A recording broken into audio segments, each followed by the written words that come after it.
Hi friends, રોજ સાંજે એમ થાય કે આજે શું બનાવું જમવા માટે. તો આજે એક નવી રેસીપી હું શેર કરી રહી છું.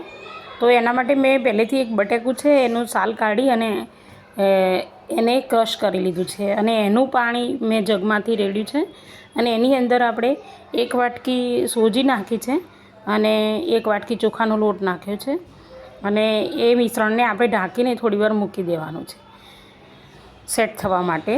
અને આનો લાંબો વિડીયો જોવો હોય તો મારી ચેનલ ઉપર જઈને તમે જોઈ શકો છો. પ્લીઝ સબસ્ક્રાઈબ કરવાનું ના ભૂલતા. એકદમ ઇન્સ્ટન્ટ આ ઢોકળા બની જાય છે અને આટલી સરસ રેસીપી આપું છું તોય તમે સબસ્ક્રાઈબ નથી કરતા, એવું કેમ? પ્લીઝ સબસ્ક્રાઈબ કરો અને કોમેન્ટ કરીને મને બતાવજો કે મારા વિડીયો તમને કેવા લાગે છે. તો આ મિશ્રણ એકદમ 5 જ મિનિટ રહેવા દેશો અને એના પછી તરત જ એનો હાથો આવે એ કન્ડિશન થઈ જાય છે. ત્યારે એમાં આપણે મીઠું નાખી દઈશું અને લીંબુનું પાણી અને ખાવાના છોડા નાખીને એને એક્ટિવ થવા માટે ઉપર લીંબુનું પાણી આપણે નાખી દઈશું અને ત્યારબાદ જે વન સાઈડ આપણે એને બરાબર હલાવવાનું છે, એકદમ મિશ્રણ કરવાનું છે. હવે આ ઢોકળા એકદમ ઇન્સ્ટન્ટ બની જાય છે એટલે બનાવતા વાર લાગતી નથી. હવે એક થાળીની અંદર મેં પહેલેથી તેલ ગ્રીસ કરીને રાખેલું છે.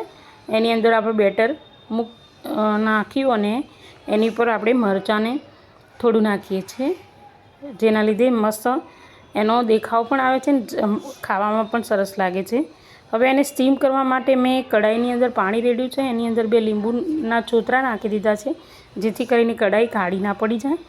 અને આ રીતે સ્ટીમ કરવા માટે ઢોકળાને આપણે 5-7 મિનિટ માટે ઢાંકી રાખીશું અને પછી તમે જોશો તો એકદમ મસ્ત ફ્લોફી એ ઢોકળા બનીને તૈયાર છે. તો મારી રેસીપી તમને પસંદ હોય તો પ્લીઝ સબસ્ક્રાઈબ કરવાનું ના ભૂલતા અને કોમેન્ટની અંદર મને જણાવજો કે તમને મારા વિડીયો કેવા લાગે છે ને ગુડ અથવા તો નાઇસ લખીને મોકલજો.